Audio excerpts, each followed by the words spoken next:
Shalom, Om Swastiastu, Namo Buddhaya, dan salam kebajikan Rahayu. Di sini kami dari kelompok 6 akan melakukan podcast bersama narasumber kami, Kak Restu. Sebelum kami mulai podcast, izinkan kami untuk memperkenalkan diri. Saya Delia Putri. Saya Kirania Pratiwi. Saya Muhammad Faisal Basri. Saya Wafi. Saya Fiandra. Oke, langsung aja masuk ke sesi podcastnya. Nah, sebentar itu saya ingin nanya, ada nggak sih faktor apa saja yang mempengaruhi pada otot pada remaja gitu? Jadi perkembangan otot pada remaja itu ada nggak sih faktor-faktor yang mempengaruhi hal itu? Oh banyak, tentunya pasti banyak. Kalau misalnya perkembangan otot pada usia remaja itu sangat banyak faktornya. Yang paling utama sih sebenarnya genetik ya. Genetik ya? Genetik itu yang paling utama. Tapi seiring dengan perkembangan zaman sekarang kan banyak nutrisi. Kalau misalnya genetik saja tanpa didukung dengan nutrisi itu sama aja sih sebetulnya. Mungkin dia akan tumbuh, cuma tumbuhnya pertama tidak kuat. Dalam arti apa? Dari secara postural, dari secara ototnya, massa ototnya yang tidak kuat. Jadi pasti yang pertama itu balik lagi ke genetik. Kedua itu nutrisi. Nah kalau misalnya nutrisinya cukup tapi tetap tidak dilatih, tidak ada aktivitas olahraga, itu kurang pas lah, ibarat masakan itu kurang pas. Tentu harus didukung dengan aktivitas olahraga. Sama apa? Hormon. Hormon itu sangat mempengaruhi, terutama hormon laki-laki sama perempuan beda ya. Karena yang membangun otot itu adalah hormon testosteron. Satu lagi apa ya? Waktu istirahat. Itu sangat mempengaruhi banget. Kenapa? Pertumbuhan otot itu terjadi pada saat kita istirahat. Kalau kita on terus, gimana coba? Jadi ada waktu istirahat. Jadi nggak ada istirahat. Jadi pola istirahat pun sangat mempengaruhi. Kalau menurut saya, pertama genetik, nutrisi, aktivitas olahraga, hormon, sama istirahat. Terus kalau untuk remaja kita konsumsi kan ada ya sekarang kan protein yang kayak bubuk gitu, itu pengaruh nggak? Atau malah lebih bagus kita makan makanan yang real food aja? Ya, kita balik berarti ke nutrisi nih ya. Kayak gini, pada dasarnya kebutuhan nutrisi orang, kamu sama kamu berbeda. Tergantung aktivitas. Kamu yang biasa latihan, misalnya Api latihan fitness udah biasa, dengan kamu yang atlet itu pun beda. Pasti beda. Nutrisinya pasti beda, komposisinya beda. Biasanya atlet itu frekuensi latihannya itu lebih berat, lebih 2 kali lipat dari Api. Karena kenapa? Dia harus ada target yang harus ditentukan. Misalnya mungkin Api pengen badan saya aku pengen six pack, aku pengen berotot ini gitu. Kalau dia selain dia harus mempunyai massa otot yang banyak, karena untuk menunjang perform dia sebagai atlet itu harus ekstra. Jadi kebutuhan protein atau nutrisi itu memang setiap 1, 2, 3, 4 itu pasti beda. Apalagi ditambah usianya berbeda, itu beda lagi. Jadi dalam menentukan nutrisi itu setiap individu berbeda-beda. Jadi tergantung nutrisi itu tergantung aktivitas yang dia lakukan. Aktivitas atlet jauh lebih berat, istilah aktivitas fisiknya ya.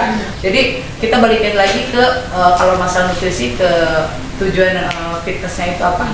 Goal fitnessnya itu apa? Apa saja sih manfaat jangka panjang dari latihan otot sejak dini?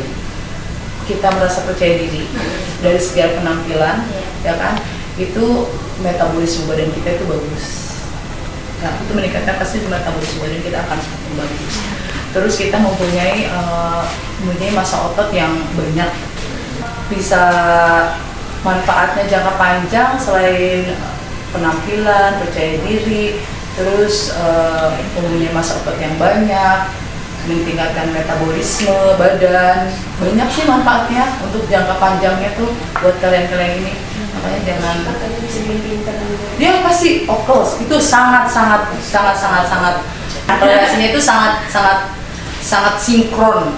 Itu udah ya, itu sangat sudah diteliti. Penelitian itu menunjukkan bahwa gitu. Karena kenapa? Ini balik lagi ya. Jadi manfaat untuk manfaat latihan beban terhadap fungsi otak.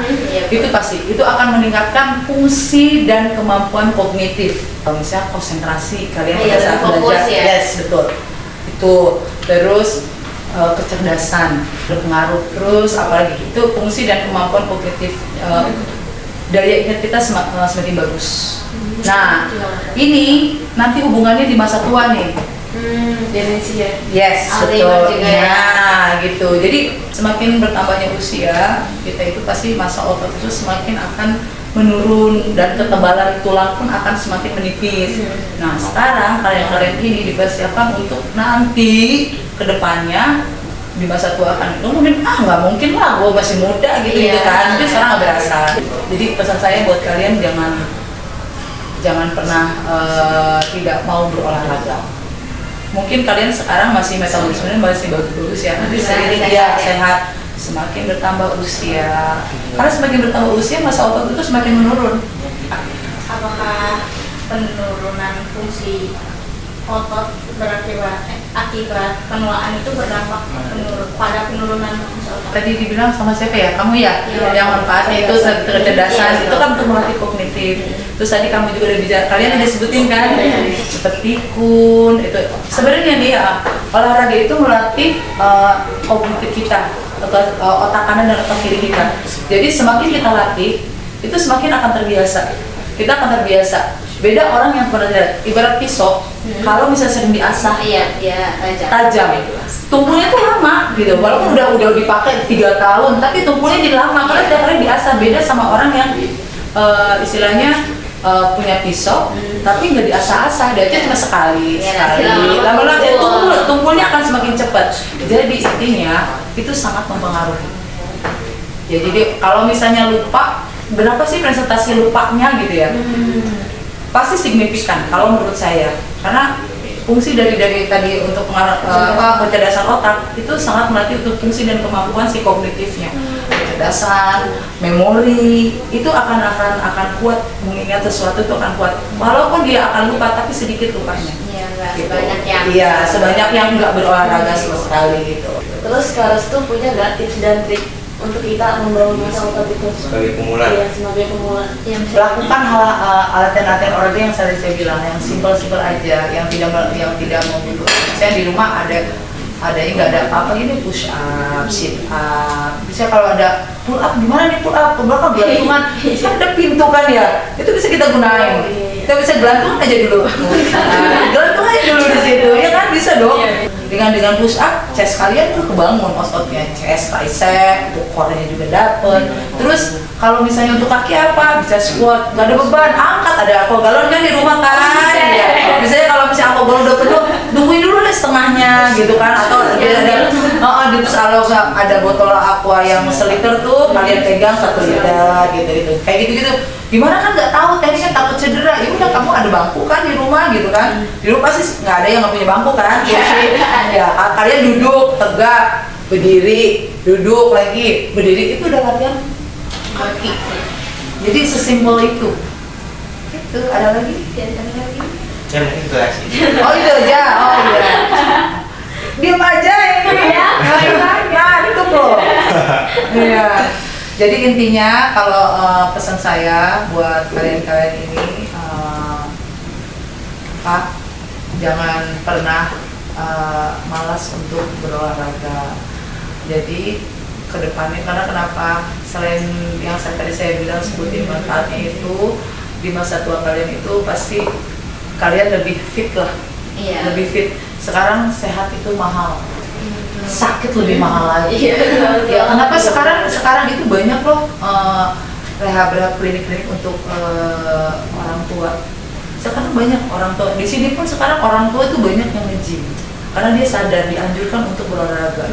Karena ya itu dia, semakin tambah usia, masa otot kita semakin menurun, ketebalan tulang kita semakin menipis.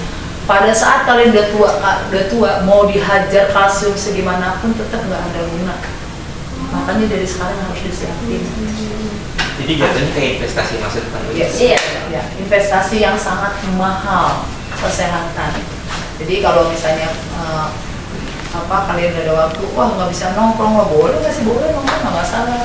Cuma ya kita harus bisa nge-set waktunya aja. Itu aja, jangan pernah malas untuk hidup sehat, jangan pernah malas untuk berolahraga. Karena itu investasi buat kalian di masa tua nanti. Manfaatnya luar biasa. Itu aja sih. Oke. Ya. Mungkin sekian dari kelompok 6, kurang lebihnya minta maaf. Asal kurang lebihnya mohon maaf. Iya. Saya juga mohon maaf kalau ada yang kurang-kurang Iya, ya. Tinggal makasih ya, kalian Kak. kabarin aja ya. Ya, terima kasih. Ya.